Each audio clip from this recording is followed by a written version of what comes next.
দল মত ধর্ম ভিন্নতা থাকবে, এটা খুব স্বাভাবিক, কিন্তু জাতীয় স্বার্থের জায়গাগুলোতে আমরা যেন সবাই একমত থাকতে পারি, ঐক্যবদ্ধ থাকতে পারি। আপনাদের মাধ্যমে আমরা সেই আহ্বান জানাই এবং আমরা সেখানেও এটা তুলে ধরেছি।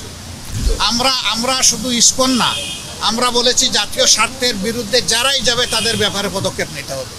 প্রধান উপদেষ্টা ডক্টর মোহাম্মদ ইউনূসের সঙ্গে আমিরে জামায়াত ডক্টর শফিকুর রহমান সহ নেতৃবৃন্দের বৈঠক। শুধু ইসকন নয়, জাতীয় স্বার্থের বিরুদ্ধে যারাই যাবে তাদের বিরুদ্ধে ঐক্যবদ্ধভাবে পদক্ষেপ নিতে হবে। ডাক্তার শফিকুর রহমান: আমরা শুধু ইসকন না, আমরা বলেছি জাতীয় স্বার্থের বিরুদ্ধে যারাই যাবে তাদের ব্যাপারে পদক্ষেপ নিতে হবে। আমিরে জামায়াত ডাক্তার শফিকুর রহমান বলেছেন, দল মত ধর্ম ভিন্নতা থাকবেই, এটা স্বাভাবিক, কিন্তু জাতীয় স্বার্থে আমরা যেন একমত থাকতে পারি। শুধু ইসকন নয়, জাতীয় স্বার্থের বিরুদ্ধে যারাই যাবে তাদের বিরুদ্ধে ঐক্যবদ্ধভাবে পদক্ষেপ নিতে হবে। রাষ্ট্রীয় অতিথি ভবন যমুনায় অন্তর্বর্তী সরকারের প্রধান উপদেষ্টা ডক্টর মোহাম্মদ ইউনূসের সঙ্গে সাক্ষাৎ শেষে তিনি এসব কথা বলেন। দল মত ধর্ম ভিন্নতা থাকবে, এটা খুব স্বাভাবিক, কিন্তু জাতীয় স্বার্থের জায়গাগুলোতে আমরা যেন সবাই একমত থাকতে পারি, ঐক্যবদ্ধ থাকতে পারি। আপনাদের মাধ্যমে আমরা সেই আহ্বান জানাই এবং আমরা সেখানেও এটা তুলে ধরেছি।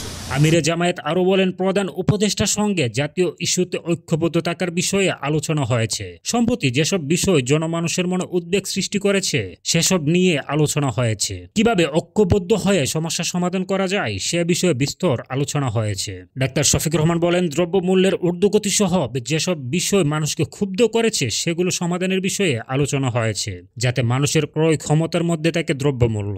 এছাড়া সামনে রমজান, সে সময় যেন কেউ কৃত্রিম সংকট তৈরি করতে না পারে সে বিষয়ে আলোচনা হয়েছে। নির্বাচনের বিষয়ে সাংবাদিকদের প্রশ্নের জবাবে আমিরে জামায়াত বলেন, ন্যূনতম সংস্কার দ্রুত করে নির্বাচন দেওয়া উচিত। আমরা 40-এর অধিক সংস্কার প্রস্তাবনা তৈরি করেছি, তবে অন্তর্বর্তী সরকারকে 10টি বিষয়ে সংস্কারের প্রস্তাব দিয়েছি। ফলে ন্যূনতম সংস্কার শেষে নির্বাচন দিতে প্রস্তাব করা হয়েছে। এ সময় আমিরে জামায়াতের সাথে উপস্থিত ছিলেন সহকারী সেক্রেটারি জেনারেল ও সাবেক এমপি জনাব হামিদুর রহমান আজাদ, সহকারী সেক্রেটারি জেনারেল মাওলানা আব্দুল হালিম ও কেন্দ্রীয় নির্বাহী পরিষদ সদস্য জনাব সাইফুল আলম খান মিলন।